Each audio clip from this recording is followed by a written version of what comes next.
ప్రభునందు ప్రియులారా, ప్రియ దేవుని సంగమా, ఈ పరిశుద్ధ ఆదివారం దినమున దేవుని సన్నిధానంలో ఉండి ఆయన వాక్యమును ధ్యానించకు దేవుడు మనకిచ్చిన ఈ చక్కటి అవకాశాన్ని బట్టి దేవుని వందనాలు చెల్లిస్తున్నాను. ప్రపంచమంతా కరోనా అనే వైరస్ ద్వారా భయపడుతూ ఎంతోమంది మరణించి ఎంతోమంది దవాఖానలో ఉన్నటువంటి వారు ఉన్నారు.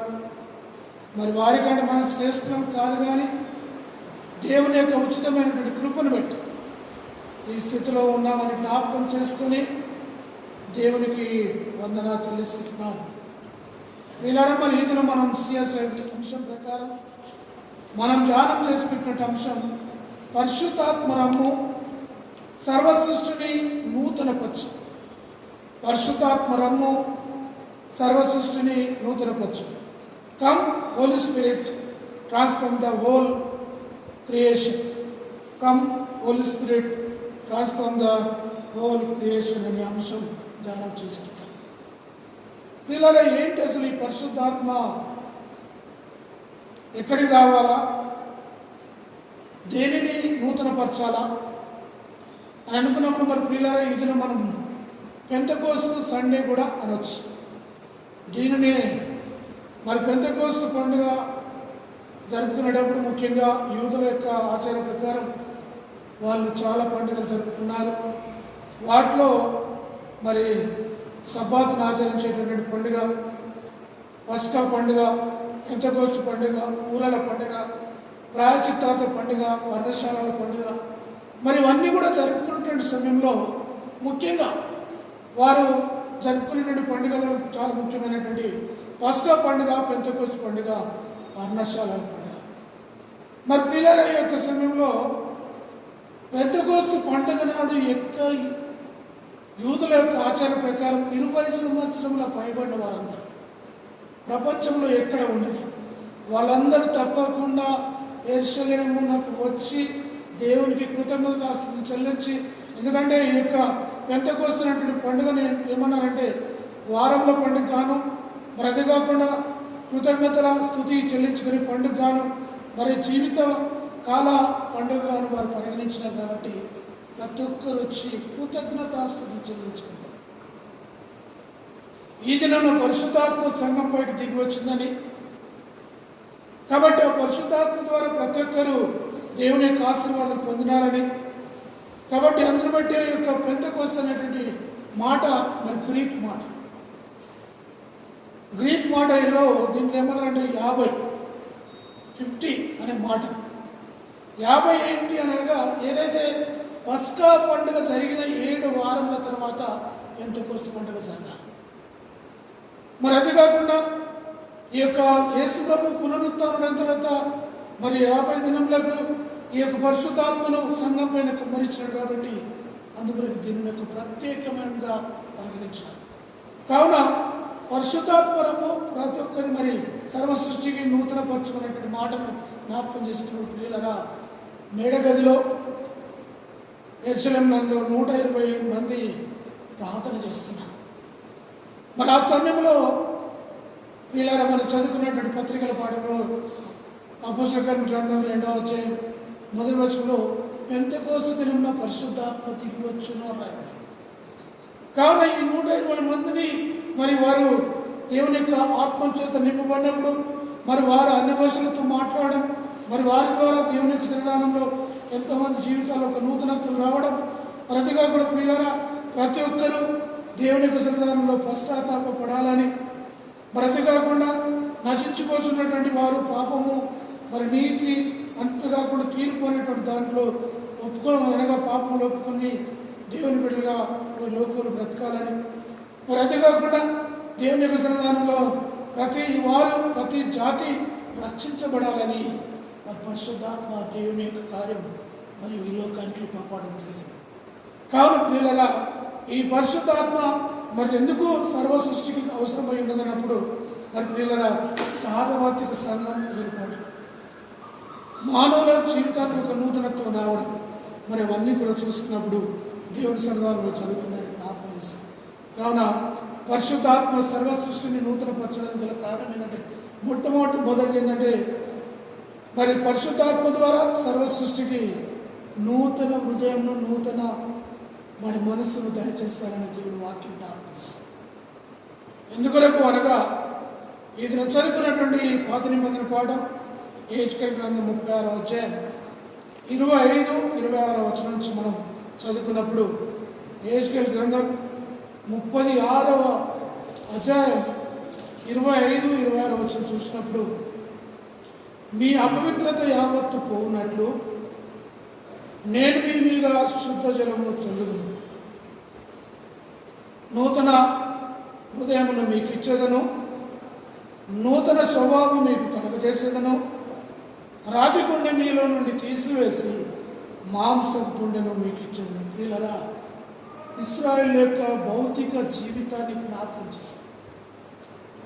మరి వారి యొక్క అపవిత్రతనంతా కూడా తీసివేసి ఒక నూతనమైనటువంటి ఆలోచన కలిగి, ఎందుకనగా దేవుని యొక్క ప్రజలుగా వారు మరలించబడాలని, మరి వారికి లోపల ఉన్నటువంటి ఆ స్వభావం అనగా మనిషి యొక్క స్వరూపం మానవుడు మన యొక్క ఆంతర్యం మారినప్పుడు దేవుని బిడ్డగా పరిగణించబడతానటువంటి వాస్తవాన్ని మరి వాక్యంలో మనకు జ్ఞాపకం చేస్తుంది. అందును బట్టి మరి అక్కడ చెప్పినటువంటి మాట ఏంటంటే ఏ క్రియలను మరి క్రియలరా ఇశ్రాయేలు యొక్క జీవన విధానాన్ని జ్ఞాపకం చేసుకున్నప్పుడు ఒకవేళ మనం ఈ యొక్క యెహెజ్కేలు గ్రంథం 11వ అధ్యాయం 18, 20 వచనం ఒకసారి చదువుకుందామండి.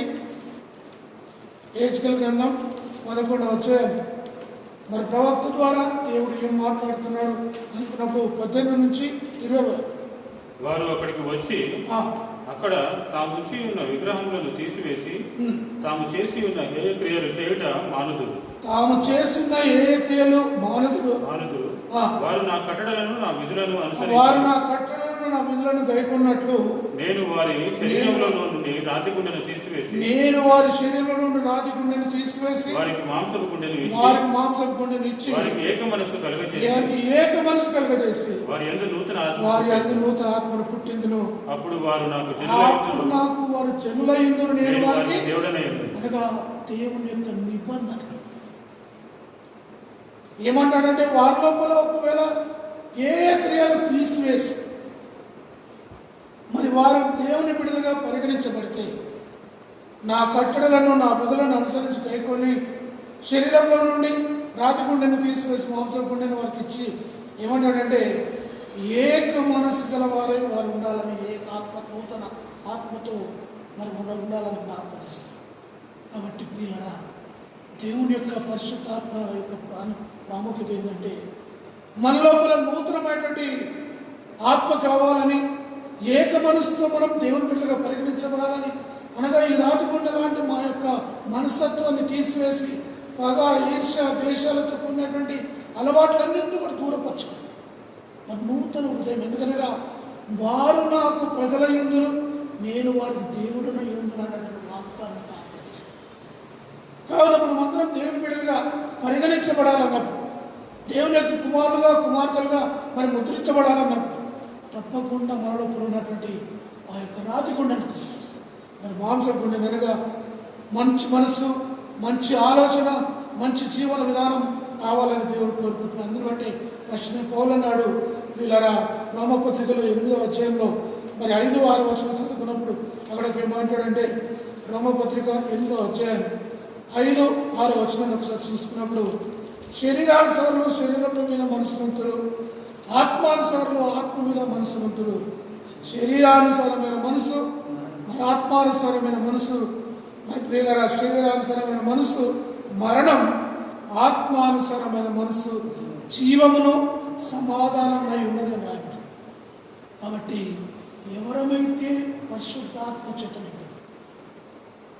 మన హృదయంలో నూతనత్వాన్ని కోరుకుంటున్నాం, శరీర క్రియలన్నింటినీ వదిలిపెట్టి నూతనమైన జీవితం కావాలనుకుంటున్నాము, ప్రభు ఏమంటాడంటే ఆ యొక్క శరీర క్రియలు ఒకవేళ పాటిస్తే అది మరణానికి దారితీస్తుందని, నువ్వు ఒకవేళ ఆత్మ జీవితంతో కూడుంటే మరి మనకు జీవమును సమాధానం ఇస్తున్నటువంటి వాస్తవాన్ని పరిశుద్ధుడైనటువంటి పౌలు మరి జ్ఞాపకం చేస్తున్నాడు. అందుకొరకే దేవుడు మరి ముఖ్యంగా ఇశ్రాయేలుకు మొట్టమొదటి రాజు సౌలు, ఆ సౌలు రాజును దీవించినప్పుడు, సమయాలు దీవించినప్పుడు, సమయాలు మరి దీవించిన తర్వాత, సౌలును దీవించిన తర్వాత సమయాల ప్రవక్త ఒక మాట ఏమన్నాడంటే, సమయాలు మొదటి గ్రంథం మరి సమయాలు మొదటి గ్రంథం 10వ అధ్యాయం 6వ వచనం.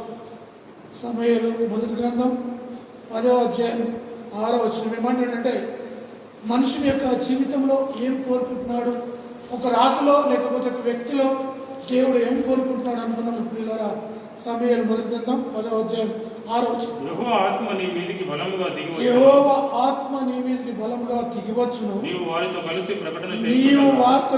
ప్రకటన చేయుచుండగా నీకు కొత్త మనస్సు వచ్చు. ప్రియులారా, ఒక రాజుకు దేవుడు చెప్తున్నటువంటి మాట పాపులారా, అయ్యా నువ్వు ఒకవేళ నిజంగా దేవుని యొక్క ఆత్మ చేత నింపబడి దేవుని కార్యం చేయడానికి నువ్వు సిద్ధపడితే దేవుడు నీకు ఇచ్చేటటువంటి గొప్ప ఉద్దేశం ఏంటంటే మరి కొత్త ఆత్మ, కొత్త మనసు నీలోకి వస్తుంది. కాబట్టి ప్రియులారా, రాజునే కొత్త మనసు కావాలని దీవించినప్పుడు మరి మనం కూడా అలాంటి మనసు కావాలని దేవుడు కోరుకుంటున్నాడు. కావున ఈ దినంన మరి సర్వ సృష్టికి పైన పరిశుద్ధాత్మను కుమ్మరించాలని దేవుని యొక్క ప్రణాళిక ఏంటంటే మన లోపల నూతన హృదయం, నూతన మనసు కోరుకుంటున్నాడు. కాబట్టి అలాంటి మనసు కలిగి దావీదులాగా ప్రార్థన చేసి, దేవా నా లోపల స్థిరమైన మనసును నూతనంగా పుట్టించమని అలాగైతే ప్రార్థన చేసుకొని సిద్ధపడ్డాడు. మరి మనం కూడా ఆ విధంగా సిద్ధపడాలని జ్ఞాపకం చేసింది. కాబట్టి మొట్టమొదట ఆ యొక్క నూతన మనసు కొరకును, నూతన హృదయం కొరకు ప్రార్థన చేయాలని మనం చేస్తున్నాం.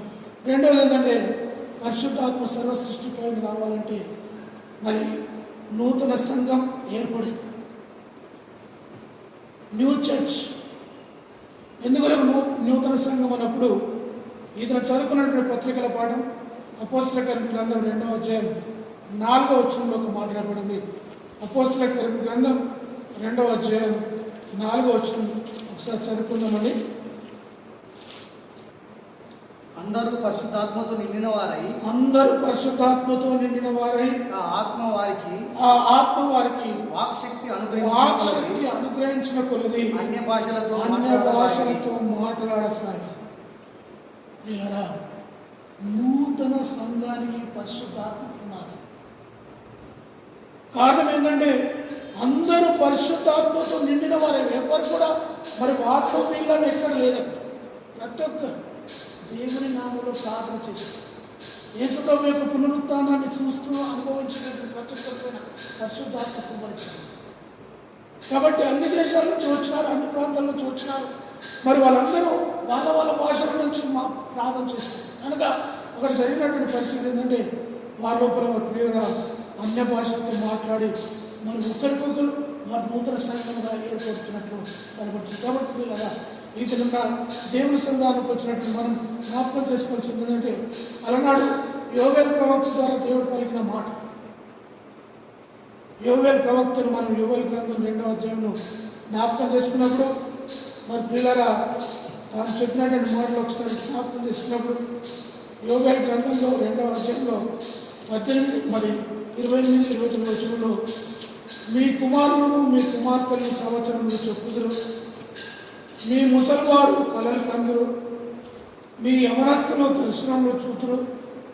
ఆ దినములలో నేను పనివారి మీదను పనికత్తెల మీదను నా ఆత్మను కుమ్మరింతును. ప్రియులారా, ప్రతి ఒక్కరికి దేవుడు ఒక ఛాన్స్ ఇచ్చాడు. మీ కుమారులు మీ కుమార్తెలను ప్రవచనంలో చెప్పుదురు, మీ ముసలివారు కలలు కందురు, మీ యవనస్తులు దర్శనంలో చూస్తారు. అంతేకాకుండా పనివారి మీదను పనికత్తెల మీదను నా ఆత్మ అనగా ప్రతి ఒక్కరిపైన దేవుని యొక్క ఆత్మ కుమ్మరించి నూతన సంఘం, నూతన మరి దేవాలయం యొక్క ప్రత్యేకత, నూతనమైనటువంటి జీవన విధానం కలపచ్చు. ఎందుకనగా వీళ్ళరా మరి నూతన సంఘంలో వాళ్ళ యొక్క ఆలోచన ఒకటి, మారు మనసు పొందండి. పేతురు మొట్టమొదట లేచి ప్రసంగం చేస్తాడు. ఆ యొక్క ఒక్కసారే తాను లేచి ప్రసంగం చేసినప్పుడు 3000 మంది బాప్తిసం పొందినారు ఒకటే ప్రసంగాన్ని. అనగా ఆది సంఘం అప్పుడు ప్రారంభించబడింది.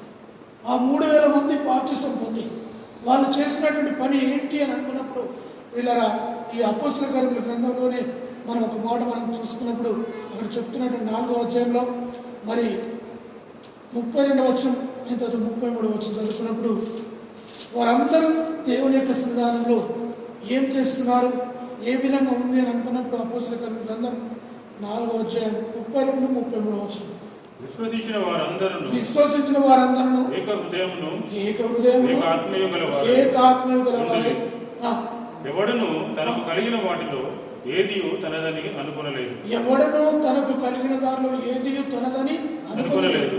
వారికి కలిగినదంతా వారికి సమిష్టిగా ఉంది. ఇదిగాక అపోస్తలులు బలముగా ప్రభువైన యేసు పునరుత్థానమును గురించి సాక్ష్యం ఇచ్చిరి. వారందరూ కలిసి మొట్టమొదట ఏక హృదయంతో ఏక ఆత్మతో ఒకే సంఘంగా పరిగణించారు. ఎవరు కూడా ఇది నాది నీది అనేటువంటి భేదాభిప్రాయాలు లేకుండా అందరం కూడా మనం దేవుని యొక్క పరిశుద్ధాత్మ చేత నింపబడినాం కాబట్టి మనమందరం ఆయన పిల్లలమే అనేటువంటి ఒక మంచి స్వభావం, మంచి ఆలోచన, మంచి విధానం అందరి బట్టి వాళ్ళు చేసినటువంటి పని ఏంటంటే మరి వారి యొక్క వాటిలో మరి కలిగినదంతయు వారికి సమిష్టిగా ఉంచినారు. అనగా ఎవరైనా సంఘంలో ఏదైనా కలవడం తప్పకుండా అందరూ పంచుకోవాలి. కష్టాల్లో ఉన్నటువంటి వారికి కలిగినటువంటి వారి సహాయం చేయాలి. కష్టాల్లో ఉన్నటువంటి వారికి మరి ఈ యొక్క కరోనా సమయంలో నిజంగా చాలామంది మంచి హృదయంతో ఎంతోమందికి సాయం చేస్తున్నారు. మన యొక్క సంఘస్థులు కూడా చేస్తున్నారు. వారికి కూడా సంఘ కాపులుగా నా వందన చెల్లిస్తున్నారు. ఎందుకనగా సహాయము అనగా ఒక సంఘం యొక్క ప్రత్యేకత లేదా పరిశుద్ధాత్మ నిండిన తర్వాత ఆది సంఘం చేసినటువంటి పనులు ఏంటంటే వాళ్ళు ఏది కూడా నాది అనుకోలేదు. అందరూ నా వారే, అందరికీ నేను సహాయం చేయాలా, అందరితో నేను కలిసి ఉండాలా, అందరితో నేను సహవాసాన్ని పంచుకోవాలా, దేవుని యొక్క సన్నిధిని అనుభవించాలా, దేవుని యొక్క ప్రేమిటగా ఉండాలా, దేవుని యొక్క ఆత్మ సన్నిధిని అనుభవించాలనేటువంటి ఒక గొప్ప మనసుతో వారందరూ ఏక హృదయం కలిగి జీవించారు. మరి ఇది మనం ఏం కలిగి ఆ ఏక హృదయం ఏక మనసు మనకు కావాలని మనం కోరుకుంటున్నాము. మనం కూడా మనకు కలిగిన దాంట్లో ఇతరులకు సహాయం చేయాలనేటువంటి మంచి మనసు కలుగున్నాము. వీళ్ళరా అది కావాలని దేవుడు కోరుకుంటున్నాడు. మరి ఈ దిన మీ ద్వారా దేవుని యొక్క సన్నిధానానికి వచ్చినటువంటి మనం మరి సర్వ సృష్టి పైన ఆత్మకు మరుస్తున్నటువంటి దేవుడు మరి నూతన సంఘంలో నూతన సార్వత్రిక విశ్వాసాన్ని మనం పరిగణించుకునేది కనుక మనమందరం ఎల్లప్పుడూ ఈ యొక్క ప్రతి ఆదివారం మనము నైశ్య విశ్వాసూత్రం చెప్పుకుంటాం. దాంట్లో ఒక మాట చెప్తాం చివర, సార్వత్రిక సంఘంను నమ్ముచున్నాను అని రాయబడి, పరిశుద్ధుల సహవాసంను సార్వత్రిక సంఘమును నమ్ముచున్నాను అనగా పరిశుద్ధుల యొక్క సహవాసం అంతా కూడా ఒకే సంఘం. సార్వత్రిక సంఘం అనగా ఎన్ని సంఘాలు ఉన్నా మరి మన యొక్క ప్రపంచంలో దాదాపు 3000 పైన డినామినేషన్స్ ఉన్నాయి. అవన్నీ కూడా ఒకే ఆత్మ కిందకి రావాలి. అవన్నీ కూడా ఒకటే సంఘంగా పరిగణించబడాలి. అవన్నీ కూడా ఏక మనసుతో దేవుని ఆరాధన. అందుకొరకే సార్వత్రిక సంఘాన్ని నమ్ముతున్నానని మనం కూడా ఎట్లయితే ఒప్పుకొని అందరూ సహవాసాన్ని పంచుకుంటున్నామో, అందరితో ఏక మనసు కలిగి ఉంటున్నామో అలాంటి మనసు కలిగి ఉండాలని దేవుడు కోరుకుంటున్నాడు. కావున ప్రియులారా, మన యొక్క నూతన సంఘంలో నూతన హృదయం కలిగి నూతన మనసు కలిగి జీవించినటువంటి విధానం మనం కూడా కలిగి జీవించాలని జ్ఞాపకం. మూడవది చివరిది ఏంటంటే ప్రియులారా, పరిశుద్ధాత్మ ద్వారా మరి శిష్యులు మరి దేవుని యొక్క సన్నిధానంలో వారు నూతన ఆత్మను పొందినటువంటి వారు. New mission. ఎందుకొరకు న్యూ మిషన్ అంటే యేసు ప్రభు తన శిష్యులను ఏర్పాటు చేసుకున్నప్పుడు శిష్యులు మొట్టమొదటి వాళ్ళ వృత్తి ఏంటంటే చేపలు పట్టాలి, జాలరు. కానీ ఏమన్నాడు పిలిచినప్పుడు, నేను మిమ్మల్ని మనుషులను పట్టు జాలరుగా చేస్తానని పిలిచాను. అంతేకాకుండా పేతురు ఏమన్నాడంటే, నీ మీద నా సంఘాన్ని కడతానని మత్తయి సువార్త 11వ అధ్యాయం 10వ వచనంలో చూస్తాం. కాబట్టి నీవు బండ, నీవు కేఫాన పడతావు, నీ మీద సంఘాన్ని కడతాను. మరి ఆ విధంగా ఒక ప్రణాళికను ఏర్పాటు చేసుకొని తన శిష్యులను పిలిచినటువంటి దేవుడు చివరికి వాళ్ళకి ఏం చెప్పిపోతున్నాడంటే, ఈయన చదువుకున్నటువంటి సువార్తల పాఠం ఇలా యోహాను సువార్త 20వ అధ్యాయం 21-22 వచనం ఒకసారి చూసుకుందామండి. యోహాను సువార్త 20వ అధ్యాయం 21-22 వచనం. అప్పుడు యేసు ఆ, మరలా మీకు సమాధానం కలుగును గాక. మరలా మీకు సమాధానం కలుగును గాక. తండ్రి నన్ను పంపిన ప్రకారము తండ్రి నన్ను పంపిన ప్రకారం నేను మిమ్మల్ని నేను పంపించున్నాను మిమ్మల్ని పంపిస్తున్నానని వారితో చెప్పాను. ఆ, ఆయన ఈ మాట చెప్పి వారి మీద ఊది ఆ. పరిశుద్ధాత్మను పొందుడి. మరి ప్రియులారా ఏమన్నాడంటే మీకు సమాధానం కలుగును గాక. అప్పటికి ఒక రకంగా చెడిపోయి ఉన్నారు, ధైర్యంతో ఉన్నారు. అసలు యేసయ్య మాకు లేడు అనేటువంటి ఒక అధైర్యంతో ఉన్నటువంటి సమయంలో యేసుప్రభు పునరుత్థానుడై మళ్ళీ వాళ్ళకి కలిసి మీకు సమాధానం కావాలనుకుంటున్నాను, నెమ్మదిగా ఉండండి, తొందరపడకండి, ఎందుకు నేను పిలిచినానో అది మళ్ళీ ఒకసారి జ్ఞాపకం చేస్తున్నానని చెప్పి తండ్రి నన్ను పంపిన ప్రకారం నేను మిమ్మల్ని పంపుతున్నాను అనగా నేను తండ్రి నాకు ఈ లోకంలో ఏ మిషన్ అయితే అప్పచెప్పినాడు, ఏ సువార్త కార్యక్రమం అప్పచెప్పినాడు, అదే సువార్త కొరకు మళ్ళీ మిమ్మల్ని పంపుతున్నాను. కాబట్టి పంపిన ప్రకారం నేను మిమ్మల్ని పంపుతున్నానని చెప్పి ఆయన ఈ మాటలు చెప్పి వారి మీద ఊది పరిశుద్ధాత్మను పొందండి అని చెప్పారు. అనగా పరిశుద్ధాత్మను వాళ్ళకి ఆయన్నే మిమ్మల్ని నడిపిస్తాడు, ఆయన ద్వారానే మీరు ఆత్మకార్యాలు చేస్తారు. కాబట్టి పరిశుద్ధాత్మ యొక్క కార్యాల ద్వారా మీరు ఒక నూతన మిషన్ అనే మాటకు అర్థం ఏంటంటే కదలిక, movement. There was no stagnant. అనగా ఎందుకొరకు ఈ మాట అంటే మిషన్ అనేది ఎక్కడ కూడా ఆగిపోదు. ఇప్పుడు మనకంతా తెలుసు గవర్నమెంట్ చేస్తున్న పనులు, mission Bhagiratha, mission Kakatiya, mission అనగా అది ఎప్పుడు కూడా సాగిపోతూ ఉండేటువంటి, ఏది ప్రజలకు అవసరం, ఏది ప్రజలకు కావాలి అనేటువంటి ఆ విధానాన్ని కాబట్టి మనకు కూడా యేసుప్రభు చెప్పినటువంటి మిషన్ ఏంటంటే అనేకులు దేవుని యొక్క రక్షణ పొందాలి, అనేకులు దేవుని యొక్క సన్నిధిని అనుభవించాలి. మరి ఆకలి కొన్నటువంటి వారికి ఆకలి కావాలి, తప్పికొన్న వారికి నీళ్లు కావాలి, చెరలో ఉన్నటువంటి వారికి విడుదల కావాలి, కుంటి వారికి మరి నడవాలి, గుడ్డి వారి యొక్క చూపులు పొందాలి. ఇవన్నీ కూడా మరి పిల్లల నూతన కార్యం, నూతన మిషన్. కాబట్టి ఇది ఉన్న దేవుని సన్నిధానికి వచ్చినటువంటి మనం జ్ఞాపకం చేసుకోవాల్సింది ఏంటంటే ఒక మాట మత్తయి సువార్త 28వ అధ్యాయం 10వ వచనంలో చివరికి యేసుప్రభు శిష్యులకు అప్పచెప్పినటువంటి మిషన్ లేదా పరిశుద్ధాత్మ ద్వారా వాళ్ళని నింపి వాళ్ళ మీద ఊది ఎందుకు పంపిస్తున్నాడంటే అక్కడ చెప్పినటువంటి మాట మత్తయి 28:19. కాబట్టి మీరు వెళ్ళి సమస్త జనులను శిష్యులుగా చేయడి, తండ్రి యొక్కయు కుమారుని యొక్కయు పరిశుద్ధాత్మ యొక్కయు వారికి బాప్తిస్మం ఇచ్చును. నేను మీకు ఏ ఏ సంగతులను ఆజ్ఞాపించుతున్నో వాటి అన్నింటినీ గైకొనవలెనని వారికి బోధించుడి. నేను యుగ సమాప్తి వరకు సదాకాలం మీతో కూడా ఉన్నానని వారితో చెప్పాను.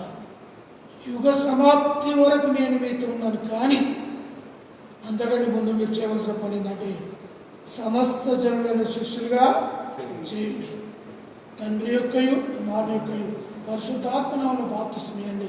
కాబట్టి మరి అంతేకాకుండా పరిశుద్ధాత్మ యొక్క నామములో వారు బాప్తిస్మం ఇచ్చి నేను మీకు ఏ సంగతులు చెప్తున్నాను, రక్షణ అనుభవం, పాపములో నుంచి విడుదల, చీకటిలో నుంచి వెలుగులోనికి, మరి అంతేకాకుండా ఈ లోకమైనటువంటి సాతాను యొక్క బంధకాల నుంచి దేవుని యొక్క సన్నిధికి రాబట్టాలనేటువంటి మాటలు చెప్తున్నాడు. కాబట్టి మరి ఆ యొక్క పద్ధతిని మీరు అనుసరిస్తే ఈ నూతన మిషన్ కలిగినప్పుడు తప్పకుండా మరి సర్వ సృష్టి పైన దేవుని యొక్క ప్రణాళిక ఏంటంటే ఆయన పరిశుద్ధాత్మ ద్వారా మరి నూతన సృష్టిని బలపరుస్తారని చెప్పినటువంటి దేవుని యొక్క కార్యంలో మనమందరం కూడా పాలుభాగస్వామి ఉండాలని జ్ఞాపకం చేస్తాం.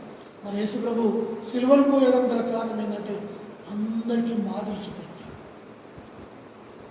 అందరి కొరకు ప్రాణం పెట్టాడు, అందరినీ పాపములను తన రక్తం చేత కడిగినాడు. కావున పరిశుద్ధాత్మ ద్వారా మరి మనం దేవుని సంఘంగా వచ్చి మొట్టమొదటి ఏంటంటే మన హృదయాల్లో నూతనత్వం కావాలని కోరుకుంటున్నామా? రెండవది మన జీవితాల్లో ఏక సంఘంగా ఉండి ఏక మనసు కలిగి ఉండాలని తలస్తున్నామా?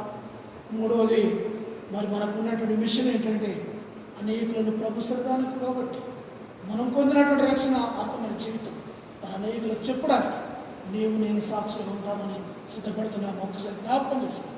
ఒకవేళ లేకపోతే ప్రభువా నేను ఈ దినమే నిజంగా నీ యొక్క పరిశుద్ధాత్మను పొంది నీ ప్రియబిడ్డగా ముద్రించబడి నీ కొరకు సాక్షిగా ఉంటానని ముందుకు రావాలని జ్ఞాపకం చేస్తాను.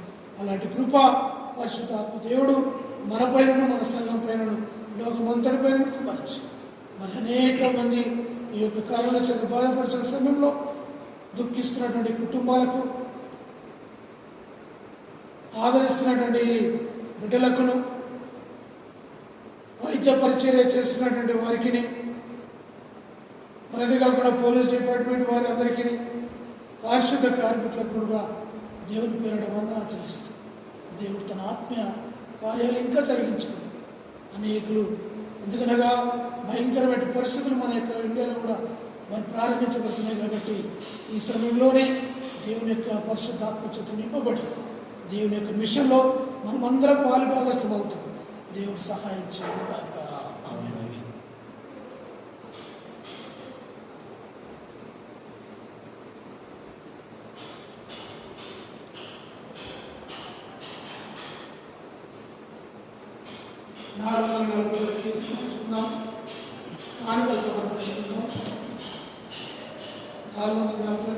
నావాన్ని అనుసరించగలది 2 వచనాలు. నావన్నీ అంగీకరించు నీ దేవా, నన్నెప్పుడు నీవు కరుణించుమి. నావన్నీ కృపచేత నీ వలన నొందిన, నావన్నీ కృపచేత నీ వలన నొందిన. నన్ను నేను బహుధైర్యముండే జనవన్నీ అంగీకరించు నీ దేవా, నన్నెప్పుడు నీవు కరుణించుమి. నీకు నా ప్రాణము నిజముగా నార్పించి, నీకు నా ప్రాణము నిజముగా నార్పించి, నీకు నీకు కాటి నీ కొరకు నిలిపేద. నావన్నీ అంగీకరించు మీ దేవ, నన్నెప్పుడు నీవు కరుణించుమి.